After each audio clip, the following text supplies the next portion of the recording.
dijo eso. O sea, él dice, me consta que el gobierno está mintiendo en ese apartado de la minuta del Consejo de Mayo donde dicen, se supone, lo que se discutió en esas reuniones. Claro. Entonces así obsceno todo. Así obsceno todo. Bueno, lo sumamos a Juan Manuel Ottaviano, abogado laboralista que tiene la amabilidad de atendernos.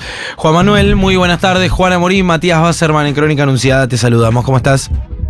¿Cómo andan? ¿Cómo están? Bueno, gracias en primer lugar por atendernos, Juan. Imagino pudiste leer ya el proyecto de ley que envió el Ejecutivo, ¿no? Sí.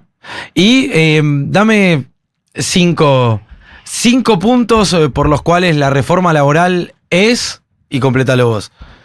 5 son 45. Bueno, los más graves. Mirá, me parece que ayer el gobierno sugirió a través del jefe de gabinete que algunos temas sindicales, colectivos, iban a quedar para una segunda oportunidad, y me parece que eso no es así. Casi el 97% de los temas que estaban conjeturalmente conversados en los borradores en el Consejo de Mayo están en la versión final del proyecto, y eso incluye límites a las cuotas solidarias, a la afiliación sindical, extensión de los servicios esenciales y por lo tanto la limitación del ejercicio del derecho de huelga a múltiples actividades, como estaba pensado en el DNU 7023.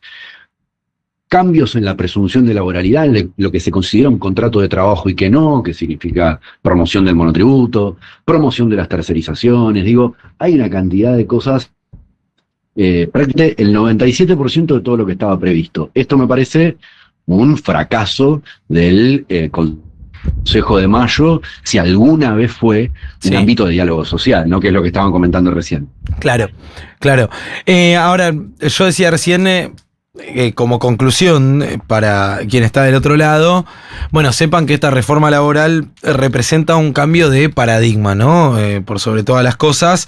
Pero te quiero escuchar a vos respecto de el espíritu de la reforma. ¿Hacia dónde va, crees? Dos ejes fundamentales. Uno, flexibilización de condiciones de trabajo. Y dos, un espíritu marcadamente antisindical. Sí. Creo que la combinación de ambas cosas echa muy por tierra esas primeras afirmaciones del presidente con el abaratamiento del despido y la reducción de costos a la contratación vamos a lograr generar empleo. No solo porque esta tesis nunca funcionó, no funciona ni va a funcionar, y menos en un contexto macroeconómico como el actual, sino porque hay muy pocas reducciones de costos a los empleadores, y el abaratamiento del despido tampoco es tan así. En todo caso, lo que sí hay es un nuevo fondo de cese, un nuevo modelo de fondo de cese, al que llaman Fondo de Asistencia Laboral. El FAL. Que a diferencia, qué lindo nombre, que a diferencia del Fondo de cese, tiene previsto un aporte obligatorio del 3% para que las empresas puedan echar mano de ese fondo para afrontar los costos de despido. Pero una compensación de reducción de 3% de las contribuciones a la seguridad social, lo cual significaría, como una especie de tercer punto novedoso, además de la flexibilidad de las condiciones de trabajo, el tema del espíritu antisindical, lo que daría el resultado con este Fondo de Asistencia Laboral, que la seguridad social estaría financiando, o los recursos previsionales estarían financiando los despidos. Yo ahí veo algo que verdaderamente implicaría un cambio de paradigma, y me parece además una solución innovadora para evitar el aumento de costos que significaba el fondo de cese, pero de una manera realmente muy innovadora, que es hacer esto con los fondos de la seguridad social. Con la del lo que Estado, comúnmente se conoce con la plata de los jubilados, que en verdad es la plata del sistema solidario previsional. Pero además en un contexto, hola Juan, ¿cómo andas? Mati Wasserman te saluda. Un contexto donde el gobierno viene ajustando jubilaciones con el discurso de que el sistema previsional está en quiebra. Y con esta reforma lo que van a hacer en todo caso es profundizar ese ahogo, ¿no? Sacando ese 3%. Sí, a ver, la cantidad de recursos que el Estado estaría resignando con esta reducción de contribuciones patronales al sistema previsional del 3% es enorme.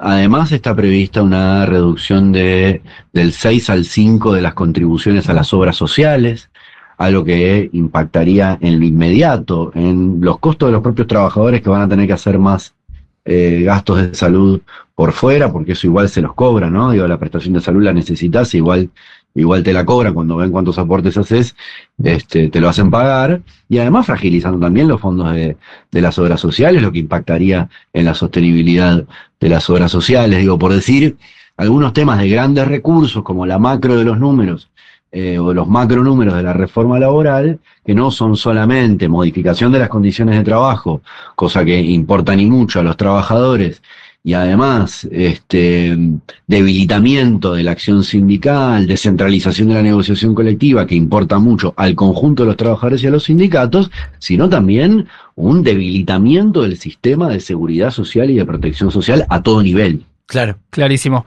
Aprovecho para volver a una de las cosas que mencionabas antes, que a mí sinceramente es la que más, no sé si sorprendido, pero inquieto me tiene, que es la de el abandono de la presunción de relación laboral en vínculos, por ejemplo, de monotributo sostenido.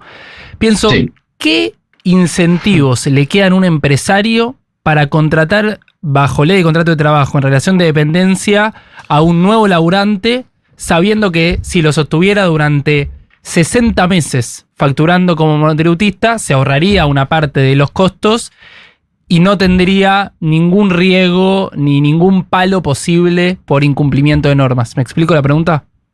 Sí, el cambio en la presunción de laboralidad por lo menos significa enormes límites a los trabajadores para poder reclamar ante la justicia cuando están en una relación que hoy es considerada como fraude a la ley o de fraude laboral, como se dice. Para explicar cómo opera esta manera de promover el monotributo, ¿no? Y adelanto la respuesta, digo, no habría ningún incentivo para contratar como, sobre todo en pequeñas unidades productivas, ¿no? Claro. Después contratás 25 monotributistas en una pyme, bueno, me parece que igual vas a tener un problema grande, aunque cambie esta presunción de laboralidad. Pero expliquemos en qué consiste la presunción de laboralidad.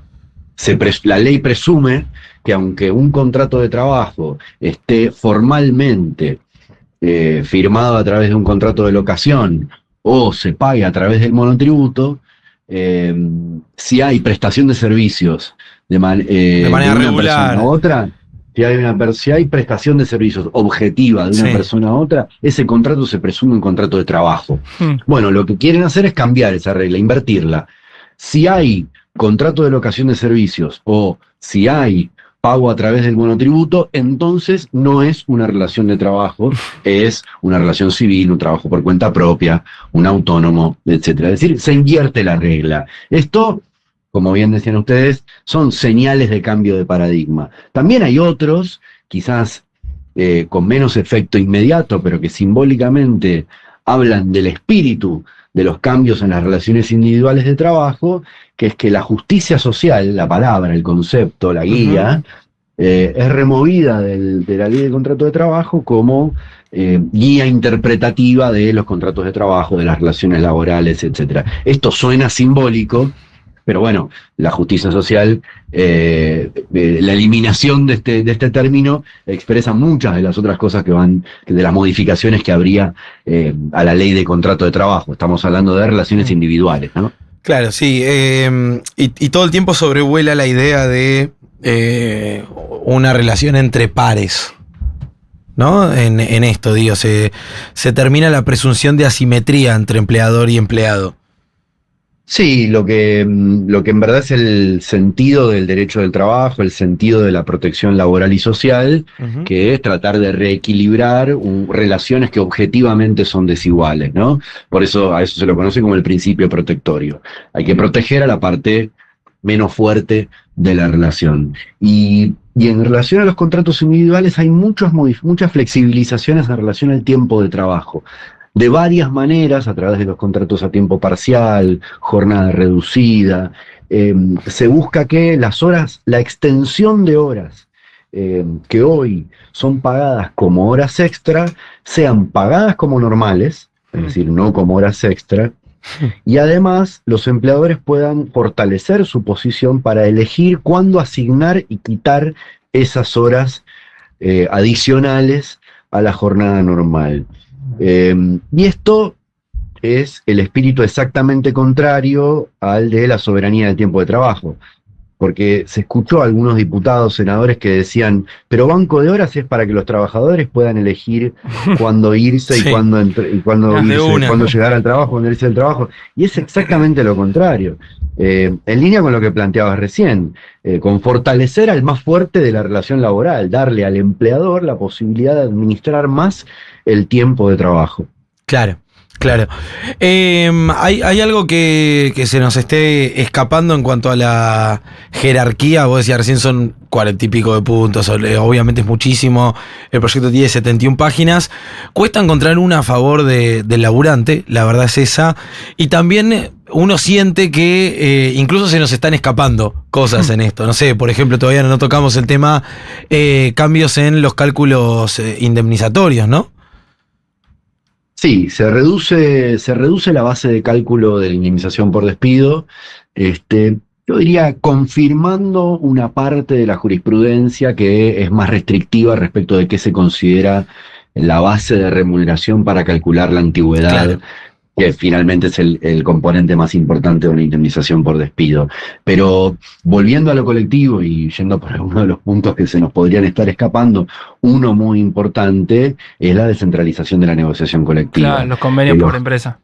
Claro, que los convenios por empresa puedan perforar, es decir, empeorar los pisos que hasta ahora establecen los convenios colectivos de actividad. Y eso se suma a que se promueve otorgarle personerías a los sindicatos de empresa, se impide a las federaciones participar de la negociación colectiva, a las federaciones sindicales participar de la negociación colectiva por empresa, una suerte de atomización del modelo sindical a través de la descentralización de la negociación colectiva. Yo sé que estos temas así nombrados parecen técnicamente muy complicados, lejanos. pero simplemente parecen lejanos, pero esto significa muy a grosso modo que las paritarias se puedan fijar por empresa, sin quitar a los sindicatos de actividad de la negociación, pero hasta hoy la regla es que la negociación colectiva por empresa sirve para mejorar el convenio colectivo de actividad. Bueno, ahora se va a permitir que eso empeore. Es decir, se va a dispersar salarialmente y las condiciones de trabajo de un sistema que hasta ahora funciona, de la negociación colectiva, para igualar condiciones de trabajo, ¿no? Para no hacer carreras a la baja. Bueno, Claro. cada vez que decimos descentralización de negociación colectiva, es abrir una carrera a la baja de peores condiciones de trabajo y de dispersión salarial. Juan, ¿vos crees que esta reforma está inspirada en algún otro modelo de legislación laboral de Latinoamérica o el mundo? ¿Le ves algunos matices de otros lados o es súper original? Tiene algunas originalidades, como por ejemplo la del Fondo de Asistencia Laboral, que creo que no conoce antecedentes a nivel comparado, digamos, ¿no? Sí. Pero en general, este tipo de reformas están inspiradas en, por ejemplo, la reforma española, la reforma laboral española del 2011, que después retrotrajo el gobierno de Pedro Sánchez durante la pandemia, ¿no? Y reformas laborales de ese tipo, ¿no? Contrato basura, como se le decía en los 90, flexibilización del tiempo de trabajo, descentralización de la negociación colectiva, y también encuentra antecedentes en leyes argentinas, ¿no? Hay por lo menos el 30% de este proyecto de reforma laboral lo podemos encontrar en la ley Banelco del año 2000. ¿Cuánto, perdón? En la ley, el 30%, porque casi todas las cuestiones colectivas Muy moderno. no. A ver, digámoslo de otra manera, no hay un solo elemento modernizador en esta ley. No solo no hay un elemento en favor de los trabajadores, ni siquiera se tomaron el trabajo de complicarme la respuesta. No hay un elemento a favor de los trabajadores, pero tampoco hay un elemento modernizador. Sí, hago como una llamadita, una nota al pie, con este modelo del FAL, ¿no? Que resultaría en el absurdo que los fondos previsionales subsidien los costos de despido. Ahí hay algo que yo honestamente no tenía en los papeles, y me parece que va a dar lugar a mucho debate, no solo por lo que se viene de una eventual discusión previsional, sino por los costos que tienen que asumir las empresas y porque además me parece que no guarda como relación con el sentido común. Hagámoslo más simple, son los jubilados y el Estado. Sí, es el famoso con la de los jubilados. Sí, con la de los jubilados pagar despidos, porque si con la de los jubilados haces escuelas, bueno, no sé, pero financiar despidos con un fondo solidario es la injusticia social. O sea, el sentido de la justicia social es que un sistema solidario proteja a los que no están protegidos. Ahora, que el sistema solidario funcione para sostener a los poderosos, me parece realmente un absurdo. Claro. Aprovechando que estamos hablando de esto, para complicar todavía más la conversación, el Fondo de Asistencia Laboral, para vos, en tu humilde opinión, ¿es un problema por este 3% que se le quita a los aportes de ANSES y SIPA, o en sí misma, más allá de cómo se financia el fondo? ¿Qué implica el Fondo de Asistencia Laboral en sí mismo? Si, por ejemplo, se agregara un 3%, se sacara de otro lado, digo, para ir más allá del financiamiento. Entiendo. Más allá de cuál es el origen, digamos, de los fondos, es como la socialización de los medios de despido, ¿no? Las empresas que no necesitan rotar, es decir, que no necesitan despedir trabajadores por temporada o porque no tienen crisis económicas o lo que fuere, o porque hacen buenos negocios. Las empresas que no necesitan despedir van a aportar lo mismo que las empresas que despiden mucho. Pero las empresas que despiden mucho, que hacen rotar a los trabajadores, van a echar mano del fondo mucho más que las empresas que no despiden. Entonces tenemos como un mecanismo de socialización entre empresas de los costos de despido o de los medios de despido, ¿no? Porque si no el chiste no suena. Y después habilita también el regreso del famoso ticket canasta, ¿no? Ni. A ver. Porque si bien admite que se hagan pagos, digamos que la alimentación integre el salario, es en el establecimiento o cerca del establecimiento, lo que sería como un vale por comedor o vale por restaurante, pero cerca del lugar de trabajo. Igual me voy a quedar pensando para confirmar que esto que te estoy diciendo está igual que en los borradores, lo vi hoy a la mañana, este punto, pero hay que estar atentos a esto, ¿no? Digo, el ticket canasta es cuando te pueden reemplazar el salario con un papelito para que vos lo cobres donde quieras, ¿no? Me parece que esto no es el caso. En todo caso es dentro del lugar de trabajo, cerca del establecimiento. Claro. Es decir, a modo de resumen, Juan, pareciera un proyecto de ley hecho a medida de grandes empresarios, en detrimento de los trabajadores y de la organización de los trabajadores también. Y hay muy poco de dónde agarrarse para decir, bueno, se busca una modernización. No, bajo la excusa de la modernización, lo que se está buscando es cumplir el sueño de aquellos que quieren mano de obra barata en el país. Me parece un proyecto de ley contra el conjunto de los trabajadores, contra los sindicatos, contra el Estado y también contra la mayoría de las empresas. Bien. ¿Y quién se beneficia entonces? Bueno, algunas pocas empresas que están muy ansiosas en quebrarle el brazo a los sindicatos y a los trabajadores en la Argentina en un momento de contracción del empleo y de volatilidad económica. Me parece que si bien es muy extensa, profunda y tiene muchos componentes la reforma laboral, o la propuesta de reforma laboral, creo que quienes más están interesados en que se apruebe son quienes están interesados en su carácter simbólico, ¿no?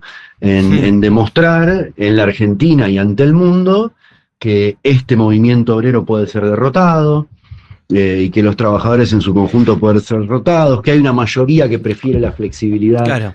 Que se los puede derechos. dar una reconfiguración de la sociedad argentina, digamos. Y ahí, y me parece que eso, por ahí pasaría el cambio de paradigma. Y estamos hablando el día, y estamos for the record, ¿no? Estamos hablando el día que se presenta el proyecto, ¿no? Veremos qué deviene de la discusión parlamentaria, de la conflictividad social. Eso me parece que lo hablaremos más adelante, y con esto lo suelto, amigos.